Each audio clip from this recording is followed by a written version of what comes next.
बिल्ली बिल्लू হ্যালো মিত্র, কেমন আছো? চলে এসেছি আবার একটা নতুন মিনি ব্লগ নিয়ে। আজকে আমার ডিউটি অফ আছে, সেই কারণের জন্য ভাবলাম তোমাদের সাথে একটা ছোট ভিডিও শেয়ার করি।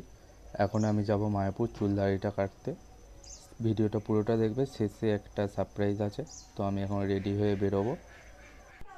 এই যে আমার ওয়ান অ্যান্ড অনলি G900, এই যে এবার স্টার্ট দেবো, গাড়িটা বার করব, তারপরে বেরোবো।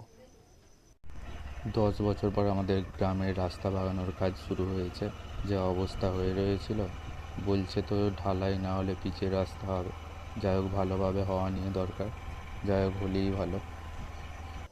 এই যে এটা আমাদের মায়াপুর বাস স্ট্যান্ড। আজকে হাট হচ্ছে রবিবার, সেই জন্য এত ভিড়। ভিতরে যদি কখনো ঢুকি তো দেখাবো কত বড় হাট হয়। বিশাল বড় হাট এই এলাকার মধ্যে, মায়াপুর হাট নাম করা হাট। এই ম্যাওপুষির বাচ্চাটা কেউ ছেড়ে দিয়ে গেছে আমাদের বাড়ির পাশে। কারো বাড়ির পোষা বিড়াল দেখে মনে হচ্ছে। দেখো কীরকম সবসময় গায়ের কাছে ঘেঁচে ঘেঁচে থাকে, কাউকে আঁচড়েও নেই, কিচ্ছু করে না, সবসময় গায়ে থাকে।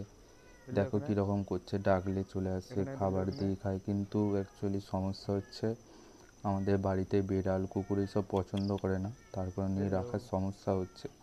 দেখছি কি করা যায়। দেখো কি সুন্দর কিউট বাচ্চাটা, সব সময় গায়েতে ঘেঁচে থাকে, কোলে নিলে কোলেতেই থাকে, সব সময় পায়ে পায়ে চলবে, এই করছে সারাদিন। মায়ের সাথে ঘুরছে, বাচ্চাটার সাথে ঘুরছে, কুটুসের সাথে।